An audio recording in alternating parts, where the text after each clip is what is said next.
नाज़रीन, और अभी हम गुफ्तगू कर रहे थे तो ब्रेक पे जाने से पहले हमें बैरिस्टर एहतशाम साहब बता रहे थे चैलेंजेस के बारे में।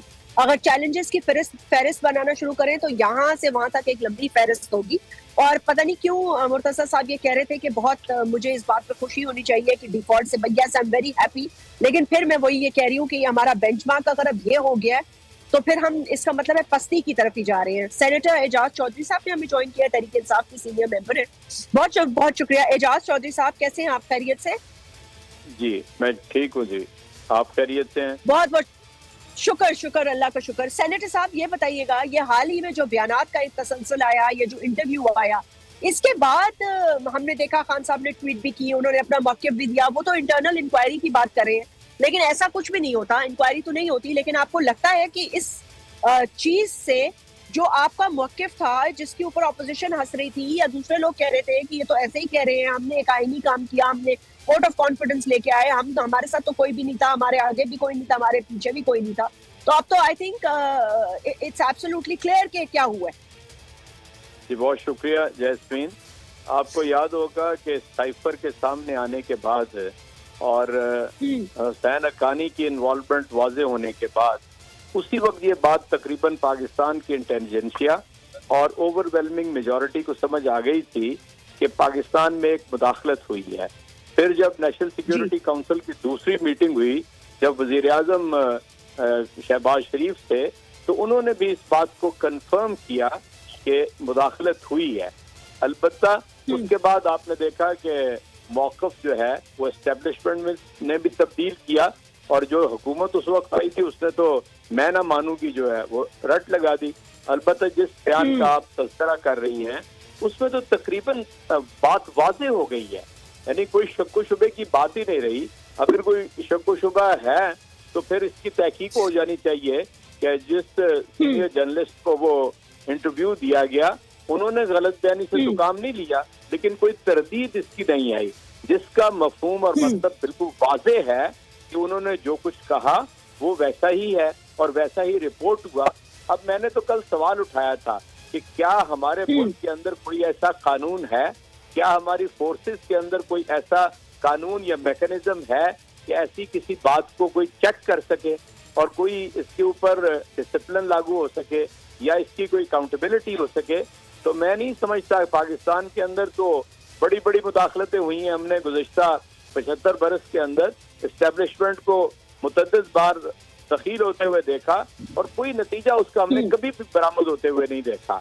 अलबत्ता यानी माजी में तो अदालतों ने भी उन्हें कुछ रिलीफ दिया, लेकिन कल का जो फैसला आया है लाहौर हाई कोर्ट का, उसने बहरहाल अदलिया का सर फख्र से बुलंद कर दिया और कौम को एक उम्मीद पैदा हो गई है कि इंसाफ की हुक्मरानी के नतीजे में आइन प्रिवेल करेगा और इस तरह की जो माजी में कोई साजिश हुई है ऐसी साजिशों का तदारुक हो सकेगा।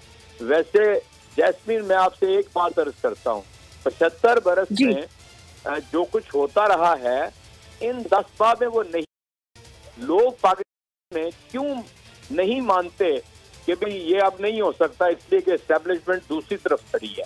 लेकिन इन 10 माह के अंदर हर चीज वो हो गई है कि जिसके अंदर सारी हुकूमत, सारी यानी इंतजामिया, सारी एस्टेब्लिशमेंट एक तरफ है और दूसरी तरफ इमरान खान और तहरीक इंसाफ खड़ी है। चुनाचे मैं समझता हूँ कि पाकिस्तान ने बहुत कुछ सीखा है अवामी सतह के ऊपर, वोटर की सतह पे ऊपर, और बिलखुसूस शायद हमारी नस्ल ने तो कुछ नहीं सीखा, हमारे नौजवान ने बहुत कुछ सीख लिया। और ये जो मीडिया का एक एक्सप्लोजन हो गया है गुज़श्ता 15-20 साल के अंदर, उसमें जो हमारी फौज परवान चढ़ी है वो तो हकीकत को समझने में चंद लम्हे या चंद घंटे लगाती है और उसकी तह तक पहुंच जाती है। न सिर्फ तह तक पहुंच जाती है बल्कि वो अपनी राय का इजहार कर देती है। और उसने, मेरा ख्याल है कि इमरान खान को मौक़िफ़ को बड़ी तक़वियत दी है, उसकी पॉपुलैरिटी में इजाफा हुआ है, उसकी बात को लोग एतबार करने लगे हैं और अल्लाह ताला ने उसको बचा लिया है, वरना मारने वालों ने तो मार दिया। बिल्कुल जी सही कह रहे हैं आप, अल्लाह ताला बचाने वाली साथ उसकी है। एजाज चौधरी साहब एक बात बताइएगा, ये लाहौर हाई कोर्ट के फैसले के बाद अब आप तैयार हैं पूरी तरह? मेरे ख्याल से आप लोग तो ऑलरेडी इलेक्शन कैंपेन में, लेकिन आपको लगता है कि आप मतलब इलेक्शन अपने वक्त में जो हो जाएंगे उसके लिए आप लोग भी तैयार हैं और दूसरी पॉलिटिकल पार्टीज, मतलब मुझे नहीं लगता कि इस महंगाई के तूफान के बाद या ये सारे जो मामला इस मतलब हुए हैं उसके बाद उनको इतनी स्पेस मिल पाएगी। लेकिन आप क्या फोरकास्ट कर रहे हैं? देखिए, मैं या उनकी इसकी बात नहीं है। असल में तो अगर मुल्क किसी को अजीज है, पाकिस्तान और इसके 22 करोड़ अवाम की भी कोई अहमियत है, तो मुल्क को इंतखाबात में जाना चाहिए, मुल्क को आइन के मुताबिक चलना चाहिए, इस मुल्क के अंदर कोई जमहूरी रवायत को परवान करना चाहिए। इसमें तो कोई दो आरा है ही नहीं कि मौजूदा हुकूमत और PDM जो है वो किसी सूरत में यानी इंतखाबात का सामना नहीं करना चाहती। उनके सामने 17 जुलाई और 16 अक्टूबर का जो तबाहकुन यानी एक नतीजा आया है जिसमें वो बिल्कुल वॉश होके रह गए थे, तो इसलिए वो इंतखाबात की तरफ से नहीं जाएंगे।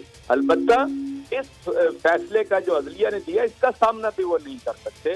तहरीक इंसाफ बिल्कुल तैयार है, हमने अपने कैंडिडेट्स तकरीबन वो पहली रीडिंग समझ लें उसमें फाइनल हो गए हैं। अब इंशाल्लाह अगले हफ्ते में हम एक बड़ी तादाद में कोई 60-70% लोगों का ऐलान कर देंगे और 20% उसके फौरन बात कर देंगे। इसलिए हम तो तैयार हैं और हम तो पूरे 10 आप लोग तैयार हैं कैंपेन में ही हैं। बिल्कुल, आप लोग तो 10 माह से कैंपेन में। एक छोटा सा वक्फा लेते हैं, वक्फे के बाद हमें ज्वाइन कीजिएगा।